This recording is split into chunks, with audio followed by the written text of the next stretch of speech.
प्रणाम सब गोटे के। हम शालिनी झा आंसू के बीच एक कोजगरा के गीत लग उपस्थित थी, तो सुने जाए वहाँ सब सुंदर सन कोजगरा गीत। बउआ के छियन कोजगरा है पूर्णिमा के रात में, बउआ के छियन कोजगरा है पूर्णिमा के रात में, बउआ के छियन कोजगरा है पूर्णिमा के रात में।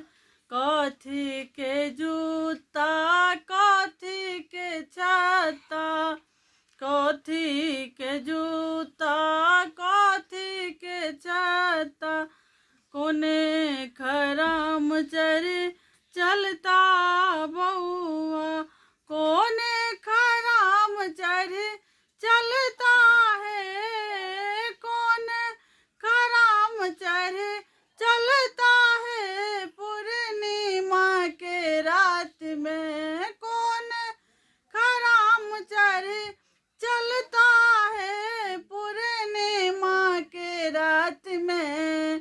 बउआ के छियन कोजगरा है पूर्णिमा के रात में, बउआ के छियन कोजगरा है पूर्णिमा के रात में।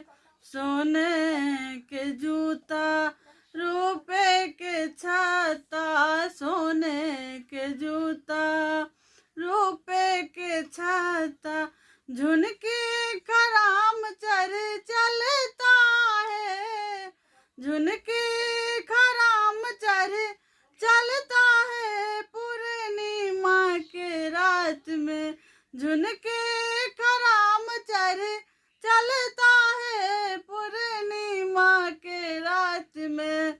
बउआ के छियन कोजगरा है पूर्णिमा के रात में। कथी के थारी कथी के कौरी, कथी के थारी कथी के कौरी, किनका संग खेलता 25 है पूर्णिमा के रात में, किनका संग खेलता 25 है पूर्णिमा के रात में। बउआ के छियन कोजगरा है पूर्णिमा के रात में।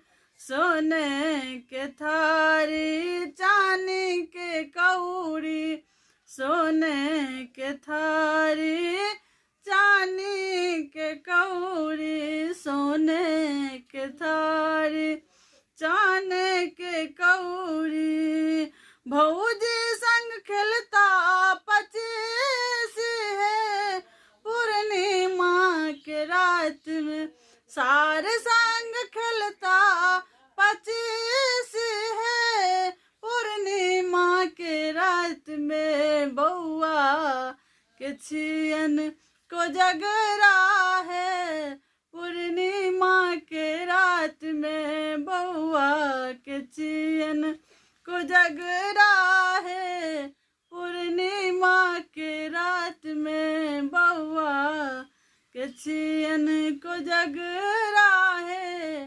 पूर्णिमा के रात में। धन्यवाद।